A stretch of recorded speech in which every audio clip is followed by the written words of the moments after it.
Colt, a 13-year-old boy, sat motionless in the small canoe, his hands trembling as he tried to hold onto the paddle. The night at Gardner Lake was cold, the pale orange moonlight casting down on the calm water, creating a gloomy and eerie scene. The surroundings seemed to be enveloped in a thick fog, muffling all sounds. But Colt couldn't stop. The sound of paddles hitting the water behind him grew closer, accompanied by the mocking laughter of Benji and Caleb, the bullies from Troop 172. "Don't try to run, you freak," Benji shouted, his voice echoing over the lake, mingling with the sound of water splashing. Caleb, his companion, added with a voice full of disdain, "You can't escape, Colt. We'll catch you." Colt bit his lip, trying not to let the tears flow. He was too familiar with the taunts, the malicious looks from those around him. But this time, everything was different. The fear came not only from the two bullies, but also from Gardner Lake itself. A place where mysterious stories were always whispered. A place where the darkness seemed to have a life of its own. Colt's canoe rocked violently as he paddled faster, trying to escape the pursuit. The icy water seeped in through a small crack in the boat's bottom, making him even more anxious. But he didn't have time to think much. Behind him, Benji and Caleb's kayak was bigger, faster, and they were closing in on him. Their savage laughter cut into Colt's mind like knives, making him almost breathless. "We'll show you what pain is," Benji yelled, his voice blending with the wind whistling across the lake. Caleb laughed loudly, his paddle striking the water hard, creating ripples that spread wide. Colt knew he couldn't keep the distance much longer. Despair began to creep into his mind. As the canoe drifted further into the lake, Colt suddenly sensed a change.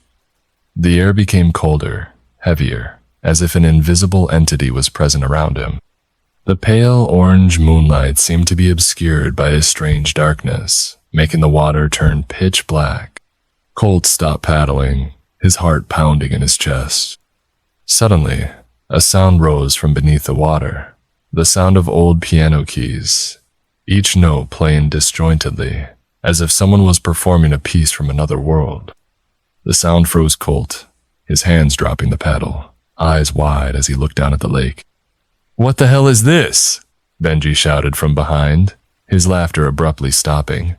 Caleb also stopped paddling, his eyes revealing confusion. But before anyone could react, the water began to move. Small whirlpools appeared, quickly growing larger, pulling both Colt's canoe and the bully's kayak into the deep darkness. Gardner Lake was no longer peaceful. It had awakened. And Colt knew he had just stepped into a nightmare with no way out. The surface of Gardner Lake turned pitch black under the pale orange moonlight, as if it were hiding a horrifying secret. Colt, with trembling hands and rapid breaths, tried to keep his balance on the tiny canoe. Behind him, Benji and Caleb were closing in. Their paddles slapped hard against the water, creating large ripples, as if trying to drown him in despair. "Stop trying to run, freak," Benji shouted, his voice echoing through the cold night. Caleb sneered, his eyes glinting with malice. "You can't escape, Colt. We're going to make you regret being born." Colt bit his lip, trying not to let fear take over his mind. He knew he couldn't run forever. Benji and Caleb's taunts were like sharp blades, cutting deep into his mind, almost suffocating him. But tonight, it wasn't just the two bullies lurking around him. Gardner Lake, with its mysterious tales he had heard, seemed to be awakening as well. As Benji and Caleb's kayak drew closer to Colt's canoe, something strange happened. A sound rose from beneath the water, the sound of old piano keys, each note disjointed and haunting. It was unlike anything Colt had ever heard. It echoed, as if coming from another world, a place where light couldn't reach. Benji stopped paddling, his eyes showing clear confusion.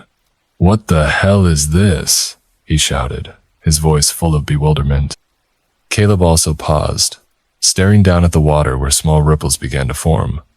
The piano sound grew louder, each note weaving deep into their minds, rendering all three unable to move. "Colt, what are you doing?" Benji screamed, but now his voice lacked mockery, replaced by fear. Caleb tried to paddle backward, but the whirlpools below had grown, engulfing Colt's canoe and the bully's kayak. Colt screamed, but his cries were swallowed by the piano sound and the swirling water. The surface was no longer calm. It became fierce, as if a supernatural entity was controlling it. The whirlpools intensified, pulling all three down into a deep, bottomless darkness. Colt felt the icy water flood into his lungs, his body being dragged down rapidly. He struggled, but the vortex was too strong, as if it had a will of its own. Benji and Caleb were swept away too, their screams blending with the water and eerie piano notes. In the final moment before everything turned black, Colt saw something strange. At the bottom of the lake, a faint light flickered like the light of a house submerged in darkness. And then, everything disappeared. Gardner Lake became eerily silent, as if nothing had ever happened. But Colt knew he had just stepped into a nightmare he couldn't escape. Colt woke up, the feeling of suffocation still lingering in his chest. He didn't know how long he had been unconscious, but the first thing he realized was that he was no longer on the lake's surface. Around him was a dimly lit space, with pale light from oil lamps hanging on the walls. The cold and damp air enveloped him, causing goosebumps to rise on his skin. Colt sat up, his eyes scanning the surroundings, trying to understand what was happening. He was in an ancient house, deep beneath the water's surface. The walls were made of rotting wood, covered in moss, with small droplets of water dripping from the ceiling to the floor. An old wooden staircase led to an upper floor, each step creaking ominously. The space around him was eerily silent, with only the sound of dripping water and his own breathing echoing. Colt felt as if he was isolated in another world, a place where sunlight never reached. On the walls, large portraits were hung haphazardly, each covered in a thick layer of dust. But the strange thing was that the portraits were unlike anything Colt had ever seen. The faces in the paintings initially seemed normal, but upon closer inspection, they gradually distorted. The eyes of the figures in the paintings became deep hollows, like bottomless pits. Their mouths twisted into crooked, haunting smiles. Some portraits even had hands reaching out from the frames, as if trying to pull him in.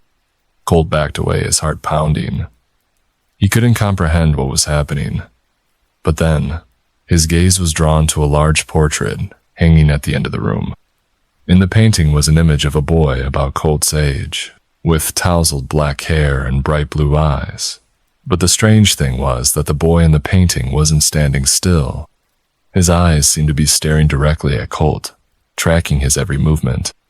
Colt moved closer to the painting, curiosity overcoming his fear.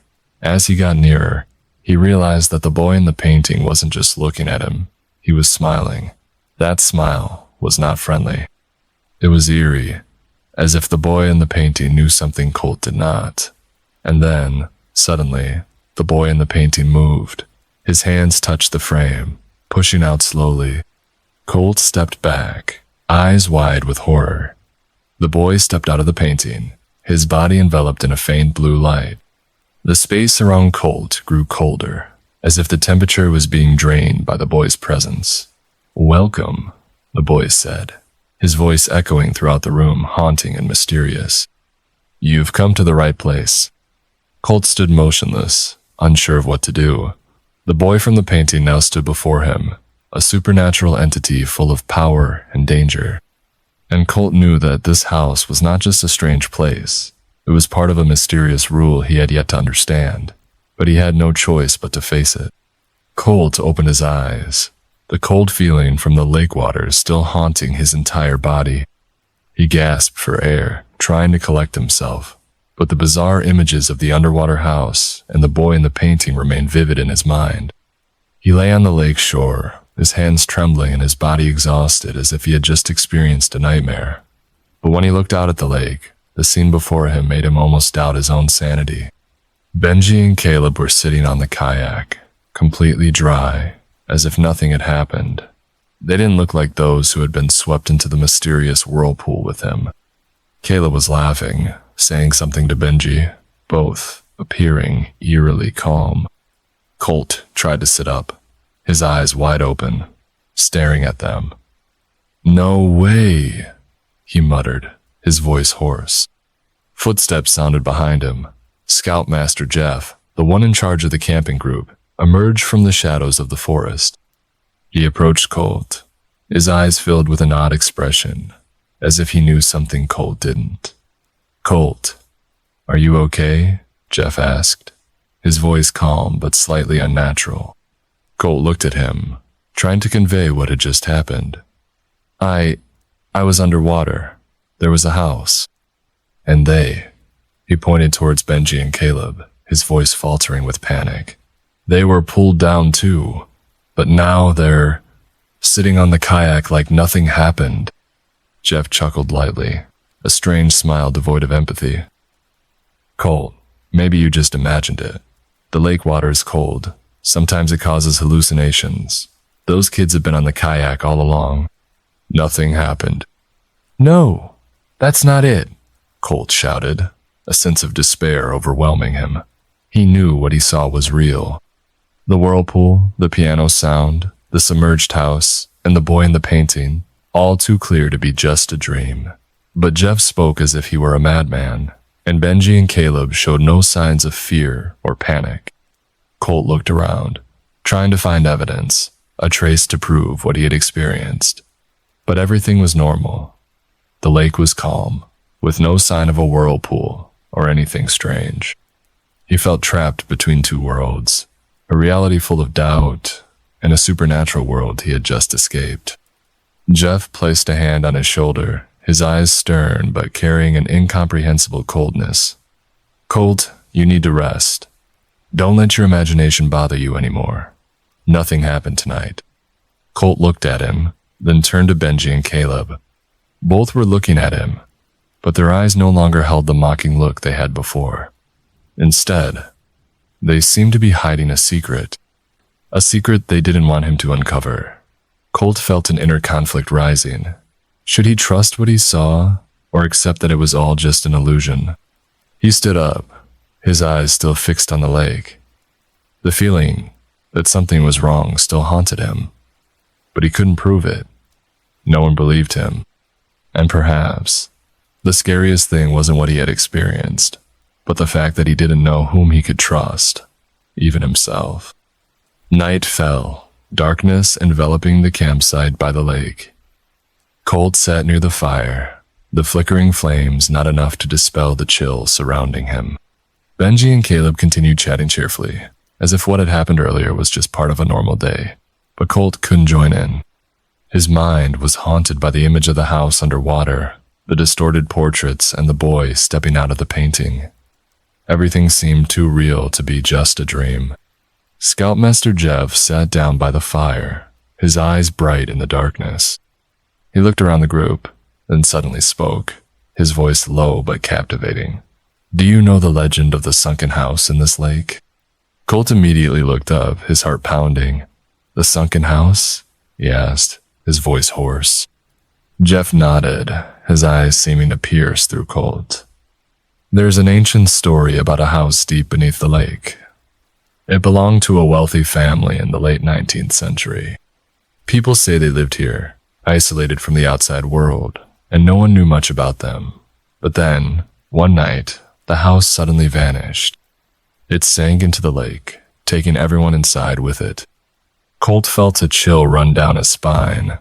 Jeff's story sounded familiar, yet it didn't completely match what he had seen. They disappeared?" he asked, his voice trembling. Jeff smiled, a strange smile that made Colt uneasy. "Yes, it said the house was cursed.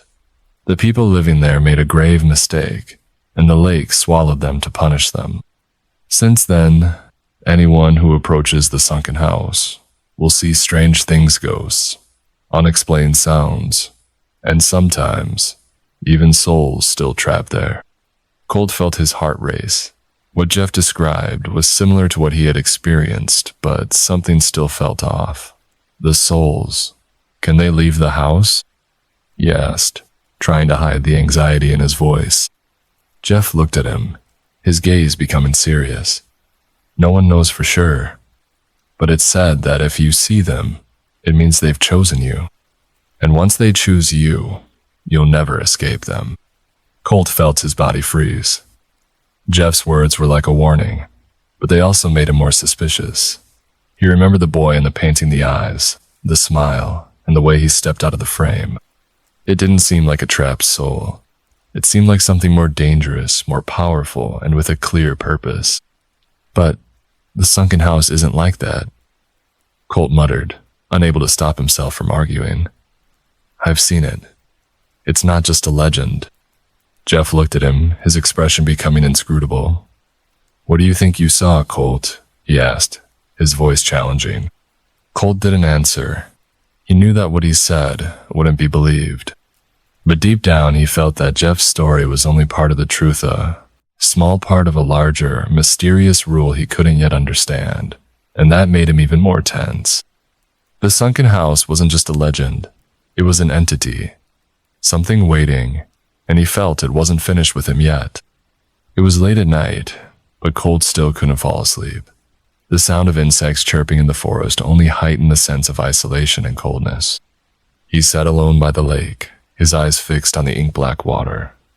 The image of the sunken house and the boy stepping out of the painting remained clear in his mind, like a warning that couldn't be ignored. He felt trapped between reality and the supernatural world, unsure of what to believe. You saw it too, didn't you? A voice suddenly spoke from behind, startling Colt as he turned around. It was Jordana, fellow camper, whom everyone often called quirky. Jordan always kept his distance from the group, frequently saying strange things and spending most of his time alone. But his eyes now were full of seriousness, as if he knew exactly what Colt was thinking. Saw what?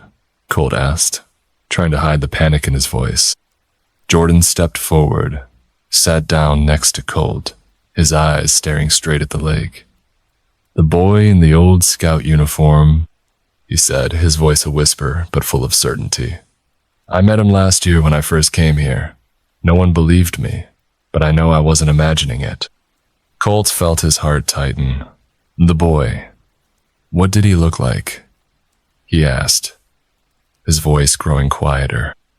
Jordan nodded, as if he had been waiting for this question.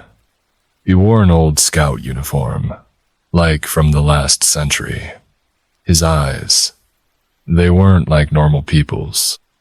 They were cold, yet there was something captivating about them, as if he was trying to say something I couldn't understand. I saw him standing by the lake, looking at me. Then he disappeared. Colt felt a chill run through him. Jordan's words were exactly what he had experienced. I saw him too, Colt admitted, his voice trembling. But he didn't just stand there. He stepped out of a painting in the sunken house under the water. Jordan turned to look at Colt, his eyes lighting up, as if finding a rare sense of understanding. The sunken house, he repeated, his voice full of curiosity. I've never seen it, but I've heard about it. They say that house is where it all begins. Those who get pulled into the lake, they never come back. Colt nodded, feeling that someone finally believed his story. Do you believe me? He asked, his eyes full of hope. Jordan smiled slightly, but the smile didn't bring comfort. I don't just believe. I think we need to find out more. If that boy appeared to both of us, it means something is happening, and I don't think it's going to stop. Colt felt a shiver run down his spine. He didn't know if delving deeper into this mystery was a good idea, but he also understood that he couldn't ignore it. The sunken house, the scout boy, and the mysterious rules of this lake all were connected somehow. And now, with Jordan by his side, he felt that he was no longer alone. The two sat by the lake, their eyes looking toward the distance where darkness covered the water. They didn't say another word, but both knew this was just the beginning. What they were about to discover could change everything or make it so they never returned again. Late at night, a thin mist covered the surface of the lake, making everything around seem ghostly and haunting. Colt and Jordan sat in the tent, eyes wide open, staring at the fabric ceiling, neither saying a word. The silence between them wasn't due to a lack of things to say. but because of the fear creeping into every breath. Both knew that something awaited them out there, in the darkness, where the rules of this world seemed to no longer apply. Then, suddenly, the sound echoed. At first, it was just a faint hum, like a drop of water falling onto the lake. But then it became clearer. Piano keys resounded, each note repeating, ominous and mesmerizing. Colt sat up, eyes wide with fear looking at Jordan. "Did you hear that?" he whispered, voice trembling. Jordan nodded, his expression not surprised, as if he had been expecting this for a long time. "It's it," he said, voice low. "The sound I heard last year. It always appears at 3 a.m. Colt looked at the clock. The hour hand had just struck 3. He felt a cold shiver run down his spine, but at the same time, curiosity urged him. "We have to find out where it's coming from," he said, voice more certain. "If we just sit here, we'll never know." Jordan looked at Colt for a long moment, then nodded. "All right. But if we do this, we have to be ready for anything." They quietly left the tent, taking a flashlight and a small boat. The lake was pitch black, with no light except for the flashlight Jordan held in his hand.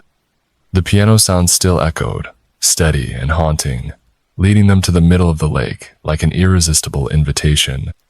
As they rowed farther, Colt felt the air grow colder, as if the temperature had dropped sharply in just a few minutes.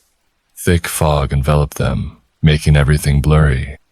The piano sound grew louder, clearer, as if it was right beneath the water. "Are you sure this is a good idea?" Jordan asked, voice trembling slightly. Colt didn't answer. He just focused on the sound, as if hypnotized by it. "We're almost there," he said, eyes staring into the void ahead. Then, suddenly, the sound stopped. Silence engulfed them, heavy and threatening. Colt and Jordan looked at each other, both sensing something was wrong. The lake suddenly became eerily calm, without a ripple, without a sound. It felt like they had crossed a boundary, one they shouldn't have crossed. "Where are we?"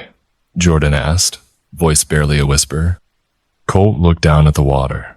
The flashlight's beam shone down, but instead of reflecting back, it seemed to be absorbed into the deep darkness below.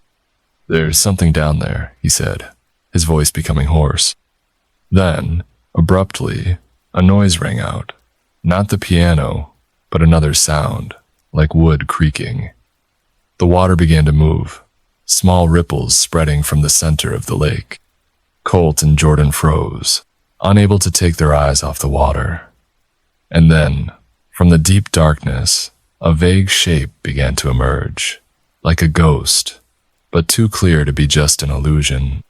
"We have to go," Jordan said, voice panicked. But Colt couldn't look away. He felt drawn to the shape, as if it was calling his name. "No, I think we found it," he whispered.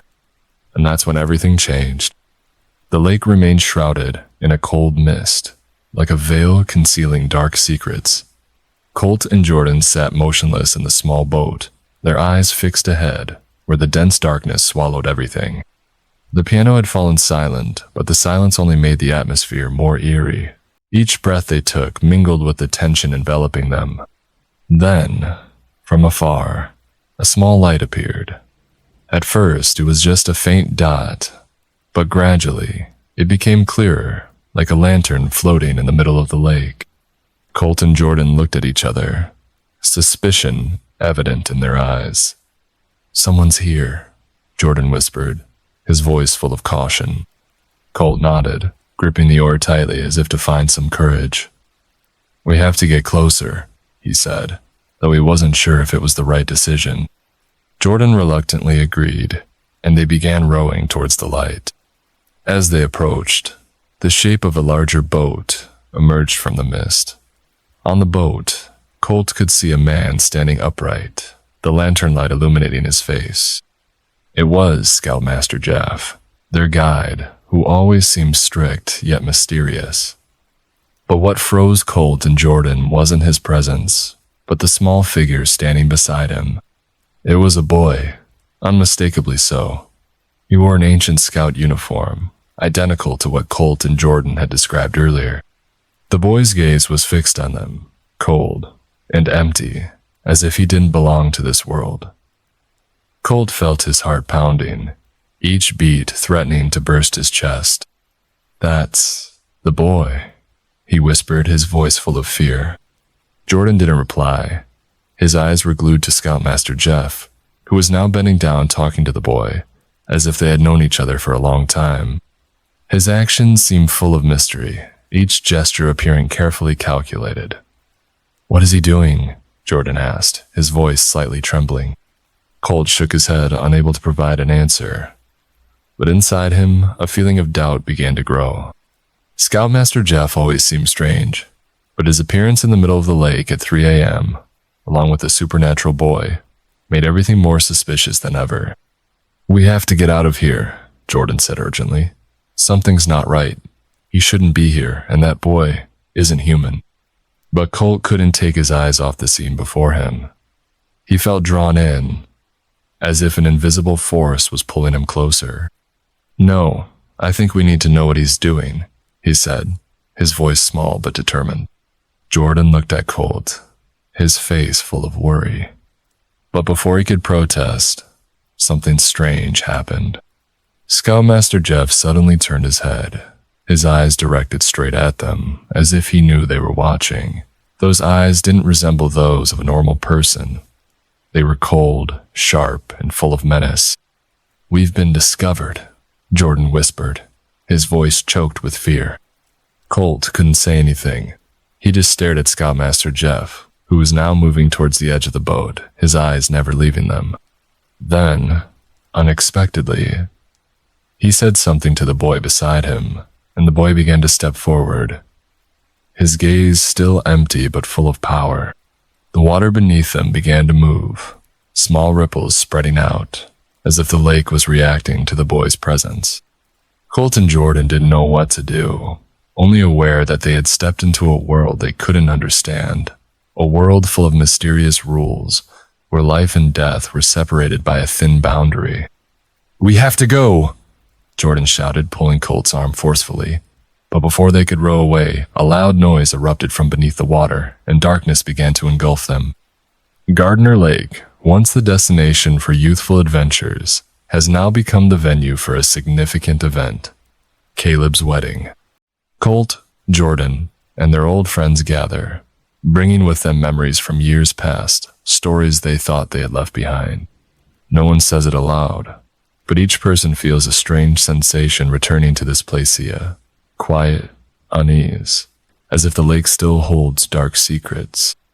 The ceremony takes place in a solemn atmosphere, yet the chill of Gardner Lake seems undiminished, despite the glow of lanterns and the lively chatter trying to dispel it.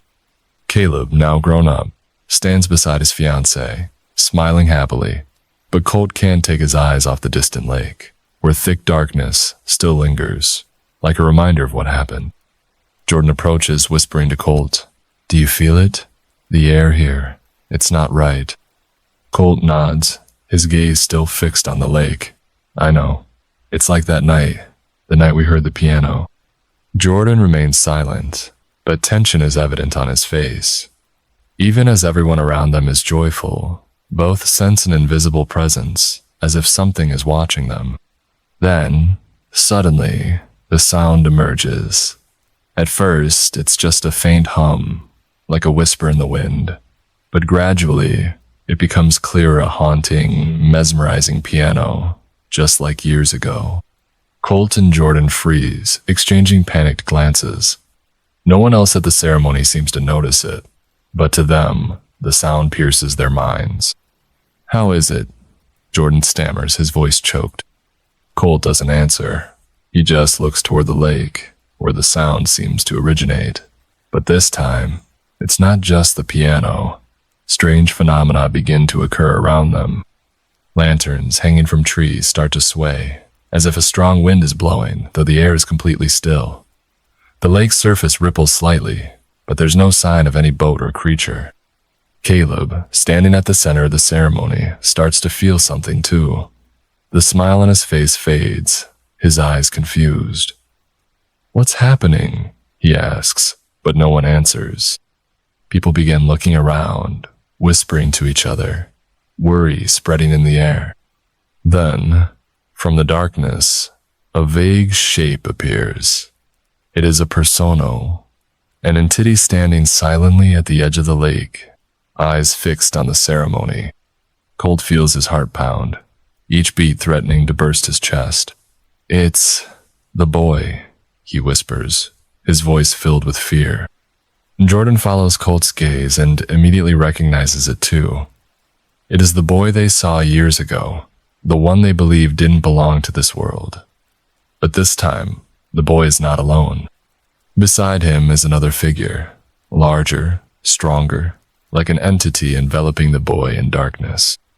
"We have to do something," Jordan says, his voice tense.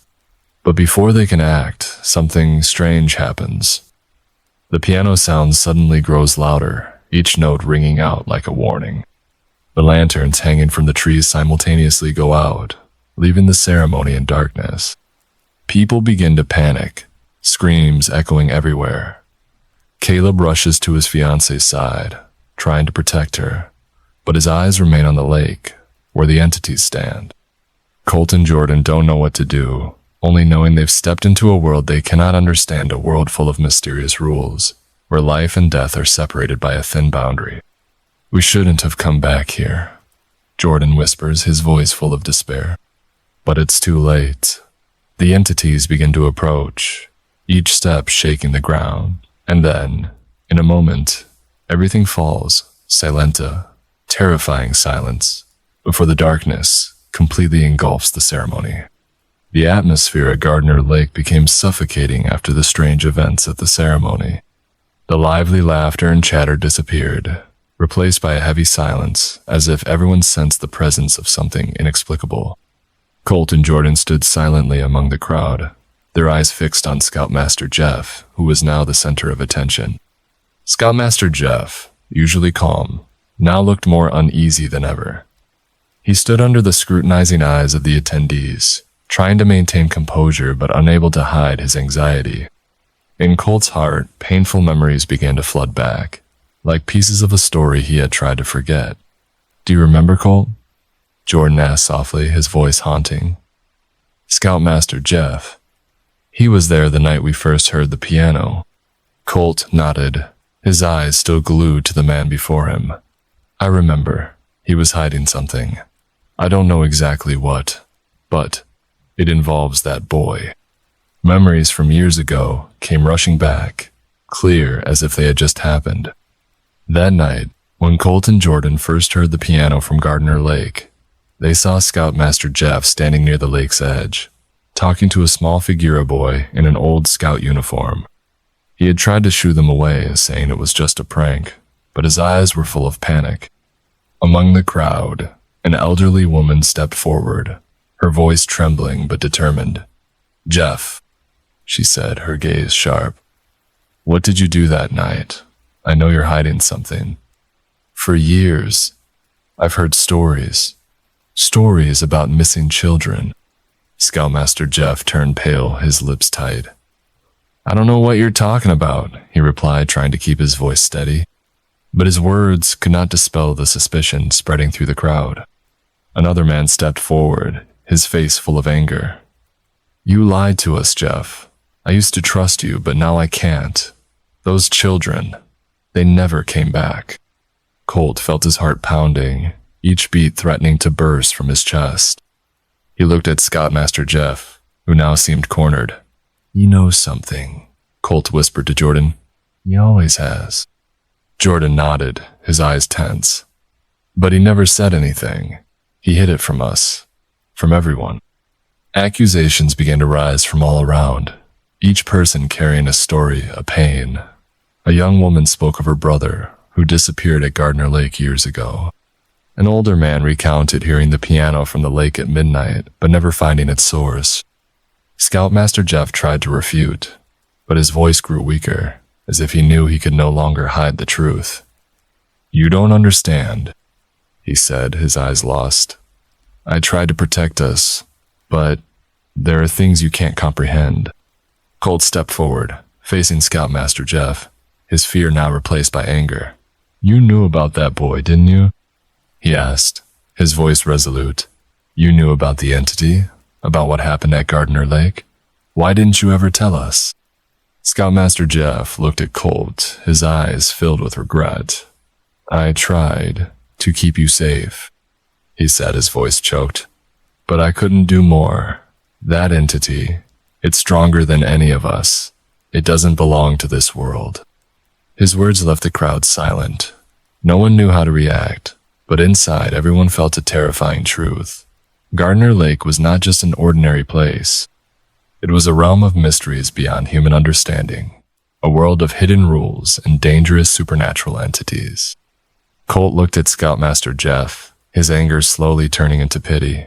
You knew something, but you did nothing to stop it, he said, his voice full of disappointment. And now, we all have to face the consequences. Scoutmaster Jeff did not respond. He just stood there, silently, like a man defeated by the secrets he once tried to conceal.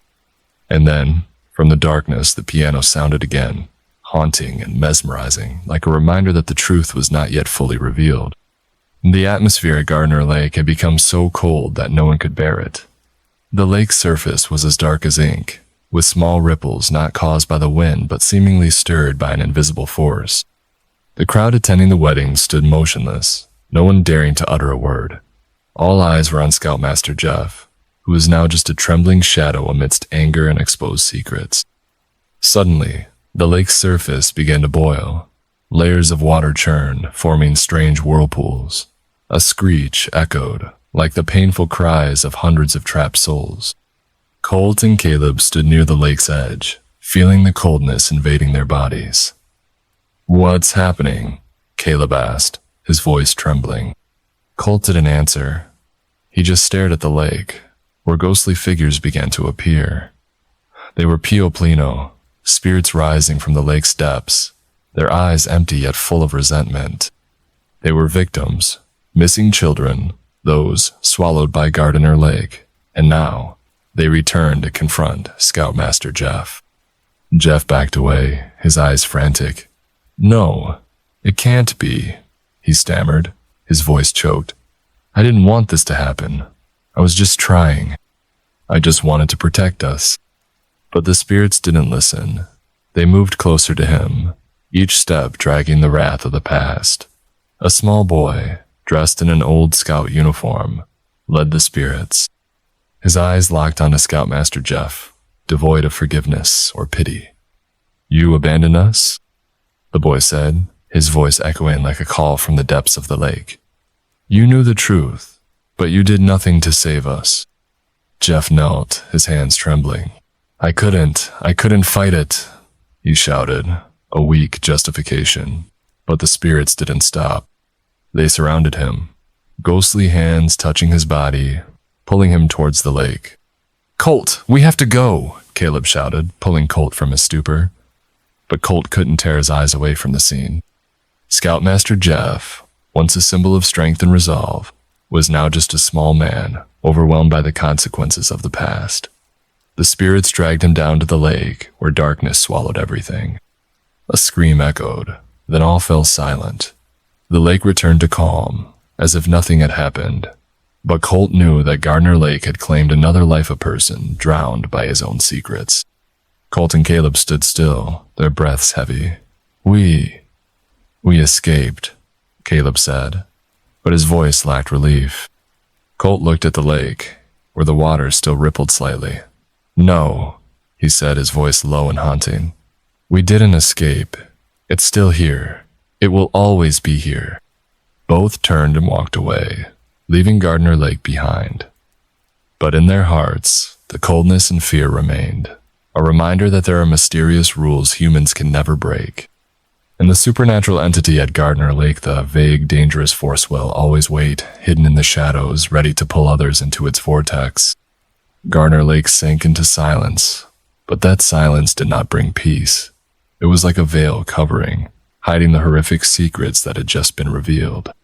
Colt and Caleb walked on the path leading away from the lake area, their feet heavy as if weighed down by the dark memories they had just experienced.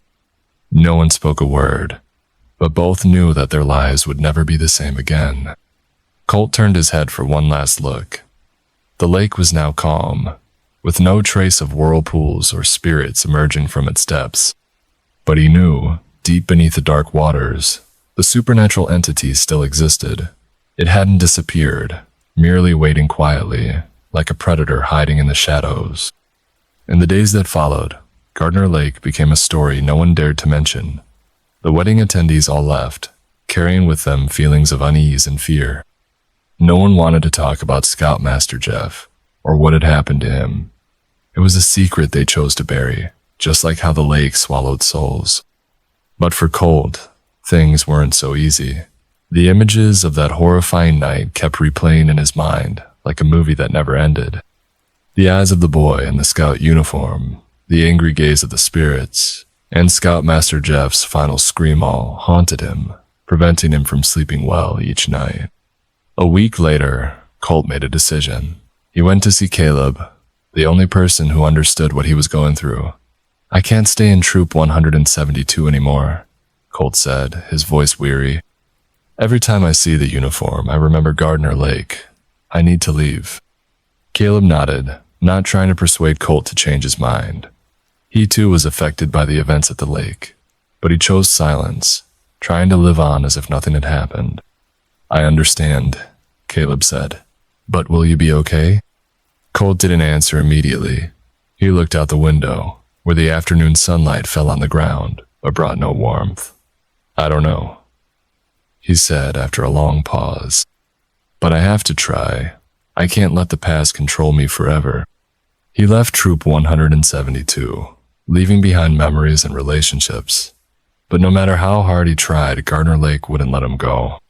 Every time he was alone, in the silence, he heard the piano playing.